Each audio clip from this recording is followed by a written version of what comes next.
Framing में हम दो तरीके की अप्रोचेस लेके देख रहे हैं, एक कैरेक्टर ओरिएंटेड अप्रोच और एक bit oriented approach. Basically frame में हम करना क्या चाहते हैं, हम डेटा फिल करना चाहते हैं, उसमें हेडर, फ्लैग और लास्ट में टेलर और फ्लैग लगा के फ्रेम का पूरा साइज कंप्लीट करके उसे सेंड करना चाहते हैं। जब हम वेरिएबल कैरेक्टर या कैरेक्टर ओरिएंटेड अप्रोच में देखते हैं तो हम कैरेक्टर्स फिल करते हैं डेटा में और उसके आगे फ्लैग भी एक कैरेक्टर के फॉर्म में लगेगा और साथ ही साथ लास्ट वाला फ्लैग भी एक कैरेक्टर के फॉर्म में लगेगा ना। वो कैरेक्टर ओरिएंटेड अप्रोच होगी। जब हम बिट ओरिएंटेड अप्रोच के बारे में बात करते हैं, जनरली ये ज्यादा इस्तेमाल होने वाली अप्रोच है अगर हम फ्रेमिंग के कंसर्न या फ्रेमिंग के बारे में बात करें, क्योंकि यूजुअली हम लॉन्ग स्ट्रिंग ऑफ डेटाज या डेटा जो है नेटवर्क लेयर हो चाहे डेटा लिंक लेयर हो, 1010 के अप्रोच या बिट ओरिएंटेड अप्रोच जो है वो ज्यादा इस्तेमाल की जाती है। अब यहाँ पर हम क्योंकि सभी तरीके का डेटा जो है हम एक नोड से दूसरे नोड पे भेजना चाह रहे हैं, चाहे टेक्स्ट हो, चाहे ग्राफ हो, चाहे ऑडियो हो, चाहे वीडियो हो, तो उसके लिए बिट ओरिएंटेड अप्रोच जो है वो बेटर है। या तो हम फिक्स साइज फ्रेम ऑप्ट कर लें, बट क्योंकि हम वेरिएबल साइज फ्रेम ले रहे हैं तो इसमें जो फ्रेम बनेगी उसका पैटर्न रहेगा, उसमें आपके पास जो भी फ्लैग है, हेडर है, उसके अलावा जो डेटा है वो वेरिएबल साइज का रहेगा, वेरिएबल साइज का डेटा रहेगा। वेरिएबल साइज मतलब नंबर ऑफ बिट्स जो हैं फ्रेम में फिक्स नहीं रहेगी, 100, 200, 500, 1000, 1000, 101, नॉट डिसाइडेड, ये वेरिएबल साइज है। लास्ट में ट्रेलर लगेगा और फिर अगेन फ्लैग लगेगा। जब हम कैरेक्टर ओरिएंटेड अप्रोच के बारे में बात कर रहे हैं तो फ्लैग का एक पर्टिकुलर पैटर्न है जो कि कैरेक्टर से डिफाइन किया जाता है। उसी तरीके से अगर हम बिट ओरिएंटेड अप्रोच के बारे में बात करें तो ये फ्लैग का एक पर्टिकुलर पैटर्न है। मान लेते हैं कि उस पैटर्न को 0, 6 टाइम्स 1 और 0 से इंडिकेट किया गया है। This is the pattern of flag. अगर ये फ्लैग है तो ये शो करेगा start and last of the frame.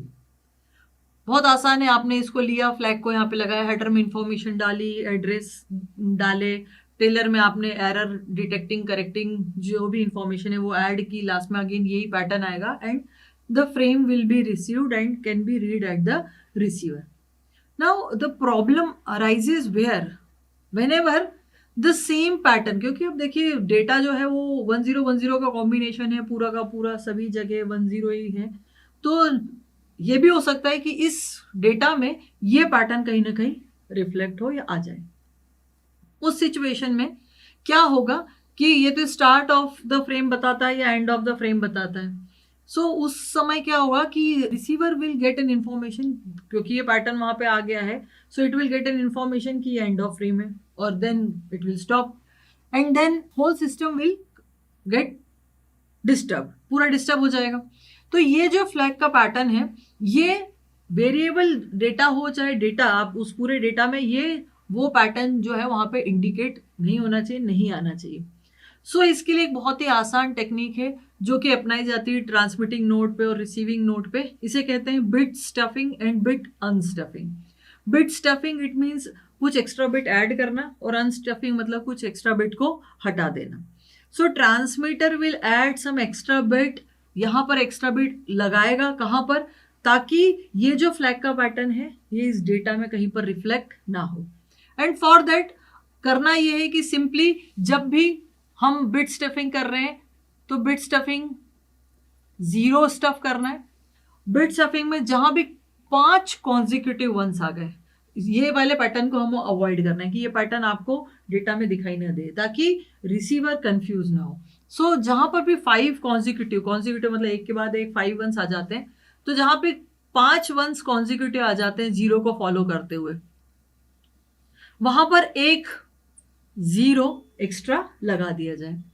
और वो 0 एक्स्ट्रा लगाने का कारण ये है कि ये जो 6th वाला 1 है और उसके बाद जो 0 अगर वो आने वाला है इसके बाद में, क्योंकि ये फ्लैग पैटर्न आ गया तो यहाँ पे इसको ब्रेक मिल गया, it will break that pattern and once it will break that pattern तो क्या होगा कि वहां पर रिसीवर कैन आइडेंटिफाई कि भाई ये तो 5 कॉन्सिक्यूटिव वन से यहाँ से 0 आपको हटाना है ना। अगर एक बहुत लंबा डेटा है और उस लंबे डेटा में इस तरीके का पैटर्न आ ही रहा है, 6 वंस, 7 वंस, 00 1 2 3 4 5 0 1 1 1 0। अगर इस तरीके का पैटर्न आ ही रहा है कि ये हमारा डेटा है, मान लेते हैं, जो कि ट्रांसमिटिंग नोड पे है, ये हम डेटा मान रहे हैं।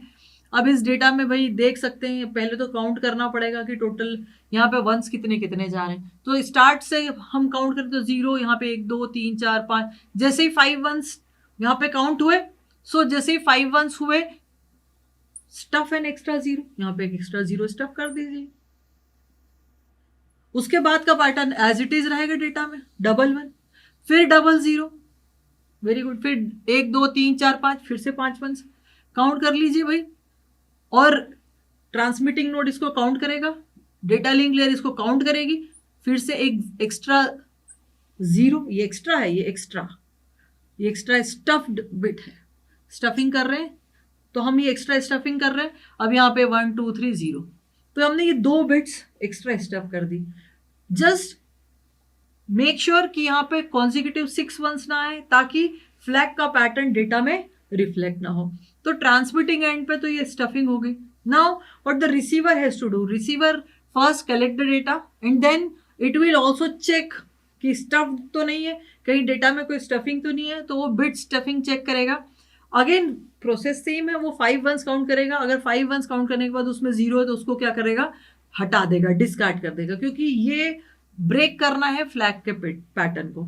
सो this is how the bit stuffing and unstuffing, उसे अनस्टफिंग कहेंगे जब ये इन एक्स्ट्रा बिट्स को क्या कर देगा, रिमूव कर देगा। So this is unstuffing at the receiving end. Receiving end पे या रिसीविंग नोड पे इनको हम अनस्टफ करते हैं, निकाल देते हैं, and will get the original data, जो कि पूरे के पूरे फ्रेम में जो डेटा था उसको हम रिकलेक्ट कर सकते हैं।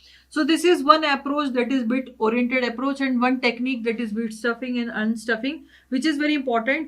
जब भी हम कोई फ्रेम बना रहे हैं, हम एक बिट ओरिएंटेड फ्रेम बना रहे हैं, तो हमें इस चीज का ध्यान रखना है कि ये जो फ्लैग का पैटर्न है वो डेटा में ना आए। उसके लिए हम बिट स्टफिंग और अनस्टफिंग करते हैं, ताकि कहीं पर भी कोई कंफ्यूजन रिसीवर को ना हो और पूरा का पूरा डेटा एग्जैक्ट फॉर्म में रिसीवर को मिले।